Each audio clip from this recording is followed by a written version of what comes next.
Olá, como que você está? Meu desejo é que você esteja bem, em paz. Aqui nós estamos com mais uma edição do nosso Café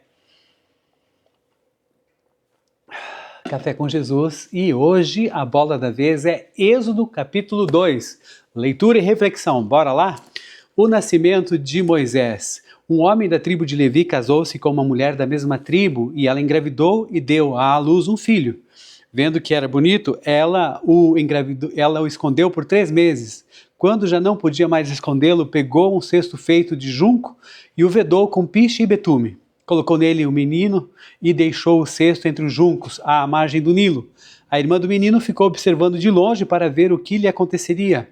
A filha do faraó descera ao Nilo para tomar banho. Enquanto isso, as suas servas andavam pela margem do rio. Nisso, viu o cesto entre os juncos e mandou sua criada apanhá-lo. Ao abri-lo, viu um bebê chorando. Ficou com pena dele e disse: "Esse menino é dos hebreus." Então, a irmã do menino aproximou-se e perguntou à filha do faraó: "A senhora quer que eu vá chamar uma mulher dos hebreus para amamentar e criar o menino?" "Quero", respondeu ela. E a moça foi chamar a mãe do menino. Então a filha do faraó disse à mulher: "Leve esse menino e amamente-o para mim, e lhe pagarei por isso."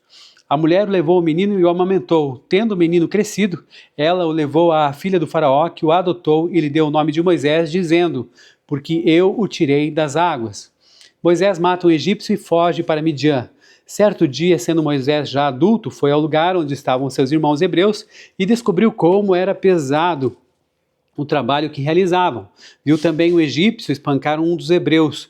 Correu olhar por todos os lados e, não vendo ninguém, matou o egípcio e o escondeu na areia. No dia seguinte, saiu e viu 2 hebreus brigando. Então perguntou ao agressor: "Por que você está espancando seu companheiro?" O homem respondeu: "Quem o nomeou líder e juiz sobre nós? Quer matar-me como matou o egípcio?" Moisés teve medo e pensou: "Com certeza tudo já foi descoberto." Quando o faraó soube disso, procurou matar Moisés, mas este fugiu e foi morar na terra de Midian. Ali assentou-se à beira de um poço. Ora, o sacerdote de Midian tinha 7 filhas. Elas foram buscar água para encher os bebedouros e dar de beber ao rebanho de seu pai. Alguns pastores se aproximaram e começaram a expulsá-las dali. Moisés, porém, veio em auxílio delas e deu a água ao rebanho. Quando as moças voltaram a seu pai Reuel, esse lhes perguntou: "Por que voltaram tão cedo hoje?" Elas responderam: "Um egípcio defendeu-nos dos pastores e ainda tirou água do poço para nós e deu de beber ao rebanho." "Onde está ele?" perguntou o pai a elas. "Por que o deixaram lá? Convidem-no para comer conosco." Moisés aceitou e concordou também em morar na casa daquele homem, e este lhe deu por mulher sua filha Zípora. Ela deu à luz um menino a quem Moisés deu o nome de Gerson, dizendo: "Sou imigrante em terra estrangeira." Muito tempo depois, morreu o rei do Egito. Os israelitas gemiam e clamavam debaixo da escravidão, e o seu clamor subiu até Deus. Ouviu Deus o lamento deles e lembrou-se da aliança que fizera com Abraão, Isaque e Jacó. Deus olhou para os israelitas e viu a situação deles. Senhor, nosso Deus, muito obrigado pela leitura hoje, Pai, de Gênesis, que nós estamos aqui, de Êxodo, Êxodo capítulo 2. Nós queremos te agradecer pela finalização da leitura de Gênesis, 50 capítulos, depois ontem Êxodo 1 e agora Êxodo 2. Muito obrigado, Pai. Agora vai à frente, nos dá discernimento e clareza para que possamos refletir sobre esse capítulo. Em nome de Jesus, amém. Pois é. Capítulo de Êxodo 2 marca então o nascimento de Moisés, aí a sua transição da realeza egípcia para o exílio e o início do clamor de Israel que move o coração de Deus. Então, nós vamos fazer aqui um resumo do capítulo, e o primeiro deles, ali dos versículos 1 até o 10, o primeiro grupo, nós temos ali a questão do esconderijo, né? Um homem e uma mulher da tribo de Levi têm um filho. Ao ver que o menino é formoso, bonito, como a gente fala, que bonitinho, né? A mãe o esconde por 3 meses para salvá-lo ali do decreto do faraó, que tinha ordenado já a morte dos meninos hebreus. Moisés, da tribo de Levi, sim, tem uma importância gigantesca nisso. Mais tarde na narrativa, a gente vai perceber que a tribo de Levi é escolhida por Deus para exercer o sacerdócio e cuidar do tabernáculo, ainda no livro de Êxodo. O fato de Moisés e seu irmão Arão nascerem dessa linhagem aponta para a soberania divina. O libertador e o primeiro sumo sacerdote de Israel vieram ambos da mesma raiz familiar. E a menção então foca nessa pureza e nessa identidade cultural aí do casal, né? Ambos são levitas, destacando que apesar de ser criado no palácio egípcio como um príncipe, Moisés tinha sim o DNA sacerdotal e pertencia legitimamente ao povo da aliança. Depois nós temos a questão ali do cesto no rio, né, que não podendo mais escondê-lo, a mãe o coloca em um cesto de junco, vedado com betume, com piche, deixando então entre os juncos ali à beira do rio Nilo, e a irmã do menino, Miriam, fica de longe. Aí depois nós vamos ver que há um resgate, a filha do faraó desce para o rio para se banhar, olha só, encontra o cesto e sente compaixão do bebê, gente, reconhecendo que ele é uma criança hebreia. E a providência, né, Miriam, ousada, ali com a ousadia que só Deus pode dar, se aproxima e oferece para chamar uma ama hebreia. A princesa então aceita e a própria mãe de Moisés é paga para criá-lo até que ele cresça. Então a gente vai perceber como Deus age nessas questões todas. Depois ela o devolve à filha do faraó, que o adota e o chama de Moisés, dizendo: porque o tirei das águas. Esse é o significado de Moisés. E aí esse duplo sentido fascinante aqui com relação à questão do nome dele, né? Em egípcio, Moses significa simplesmente filho de ou nascido de, que é comum ali em nomes como Tutmés ou Ramsés, mas em hebraico o nome soa como Massá, que significa tirar para fora. A filha do faraó o chamou assim porque o tirou das águas, mas profeticamente, lembremos, esse nome ele definia a missão da vida de Moisés. Ele seria o homem usado por Deus para tirar Israel do Egito, tirar para fora. E aí nós vemos que existe sim a Deus agindo, porque a filha do faraó incide numa desobediência por conta da sua compaixão. Então, ela desobedeceu abertamente esse decreto real. Aliás, o faraó havia ordenado que todo menino hebreu que nascesse fosse lançado ali no rio Nilo. Em Êxodo 1 a gente já leu sobre isso, mas ao resgatar e adotar Moisés, ela desafia então a autoridade máxima do seu pai. E fica uma dificuldade grande aqui, mas Deus agindo, né? A sensibilização é que o texto da NVI diz expressamente, então, no versículo 6, que ao abrir o cesto, viu o bebê chorando e teve compaixão dele, reconhecendo que este é um dos meninos dos hebreus. E essa é uma ironia divina que não tem igual. Veja só, o faraó tentou usar o quê? O rio Nilo como um instrumento de morte para destruir os hebreus, mas Deus usou a própria filha do faraó e as águas do próprio rio Nilo para salvar e criar o futuro libertador de Israel, que era pago com impostos do Egito e protegido dentro do próprio palácio imperial. Olha só como Deus age, né? Ele faz cair por terra toda a sabedoria humana, toda a questão humana, parece, né, que tem última palavra, mas Deus age aí nos bastidores. E aí nós temos a questão de uma intervenção cega e a fuga para Midian, segunda parte da nossa leitura aqui desse capítulo de Êxodo 2, em que há um confronto. Então, já adulto, Moisés sai para observar o trabalho pesado do seu povo e ele vê um egípcio espancando um hebreu e olhando para os lados e não vendo ninguém ali, ele se precavendo de todas as maneiras, Moisés mata esse egípcio e esconde ele na areia, esconde o corpo dele na areia. E aí no dia seguinte ele tenta apartar uma briga agora entre dois hebreus e o culpado o confronta dizendo: quem nomeou você, nosso líder e juiz? Quer me matar como matou o egípcio? E aí acontece, né, essa questão dessa situação faz com que, sabendo com que o seu ato tenha sido descoberto e que Faraó ali tentava matá-lo, Moisés foge do Egito e vai morar nas terras de Midian. E aí nós temos então a questão de Midian lá dos versículos 16 até o 22, e a gente vai perceber que Moisés então se assenta junto ao poço, as 7 filhas, olha só, 7 filhas do sacerdote de Midian, Reuel, né, chegam para tirar água, mas alguns pastores as expulsam. Moisés intervém, faz ali o seu merchan, né, querendo se mostrar ali e tal, mas também pela questão de injustiça, defende as moças e tira a água para o rebanho delas.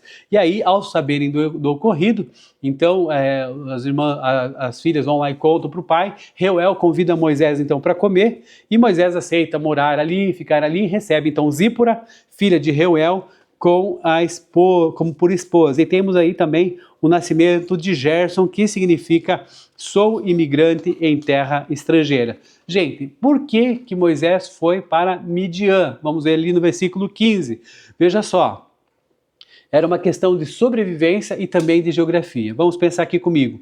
Midian ficava ali na península do Sinai, fora do controle e da jurisdição do faraó. Então, essa região de Midian, era um refúgio seguro, onde o exército egípcio não costumava fazer as buscas de rotina. E também porque os midianitas, eles eram parentes, ainda que distantes, dos hebreus. Eles eram descendentes de Abraão através da sua segunda esposa, Quetura, conforme nós vimos lá em Gênesis 25. Isso significa então que eles compartilhavam até certo ponto de memórias religiosas, culturas semelhantes, o que também facilitaria o acolhimento de Moisés, e aconteceu isso, né? A questão de que Moisés ali peitando, né, os pastores e a recorrência do conflito ali nos versículos 17 e 18, sim, Moisés interveio com autoridade ali física e uma coragem, porque o texto deixa claro que aquela opressão era uma rotina humilhante para as filhas de Reuel ou de Jetro, mesmo significado, né? Os pastores locais ali, agindo pela lei do mais forte, esperavam que as mulheres fizessem o quê? Fizessem o trabalho duro de tirar a água e depois tomavam os tanques à força para os seus próprios rebanhos, e daí elas tinham que refazer o trabalho, e aí por isso chegavam mais tarde. Então, quando o pai pergunta por que voltaram tão cedo, fica evidente que o normal era realmente elas esperarem horas até que todos os pastores terminassem para depois elas fazerem isso. E Moisés, então, criado com essa postura de um príncipe, de um guerreiro egípcio, não tolerou a injustiça. Ele enfrentou os pastores sozinho, defendeu as moças e ainda ajudou de dar de beber ao rebanho. Isso revela então o forte senso de justiça que Moisés possuía e o mesmo que o levou a defender então o escravo hebreu no Egito. Olha só, o nome do sogro de Moisés, eu falei para vocês de Reuel, mas também tem Jetro, né? Essa é uma dúvida clássica que a gente tem, no versículo 18, ele é chamado de Reuel, mas em Êxodo 3, a gente vai ler ainda, ele aparece como Jetro. Existem duas explicações principais para essa questão pelos estudiosos. Primeiro, o nome e o título. Reuel significa amigo de Deus, e esse era o seu nome pessoal. Jetro, que significa sua excelência ou abundância, era provavelmente um título oficial, como por exemplo o principal sacerdote ali de Midian. É semelhante a gente chamar alguém de presidente Silva ou doutor Silva, certo?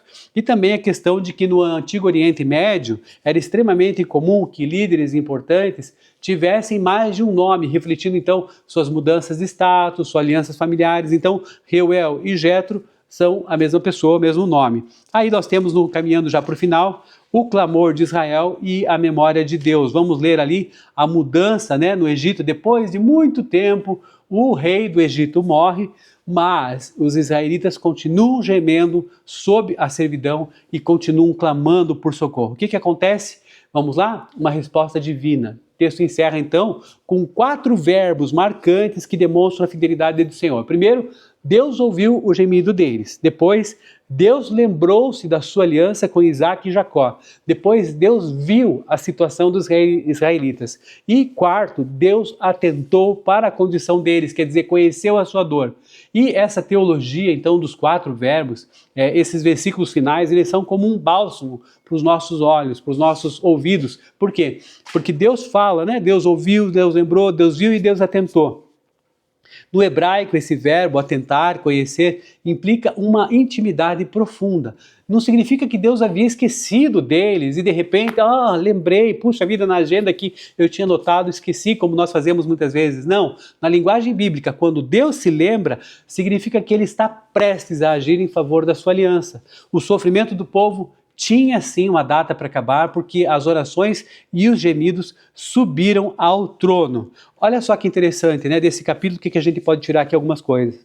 Moisés passou os primeiros 40 anos da vida dele aprendendo a ser alguém no palácio do Egito, sendo ali a questão de trabalhando na ciência, questões de liderança, táticas militares. Deus, então, o leva para passar agora 40 anos no deserto de Midian, aprendendo a ser um Zé Ninguém, como um simples pastor de ovelhas. Foi ali, na solitude e no pastoreio daquela região, que Deus moldou o caráter de mansidão necessário para guiar uma nação inteira por esse mesmo deserto. Olha só, o deserto não foi tempo perdido para Moisés, foi o treinamento, o tempo de maturação de caráter para um propósito ainda maior que Deus tinha reservado.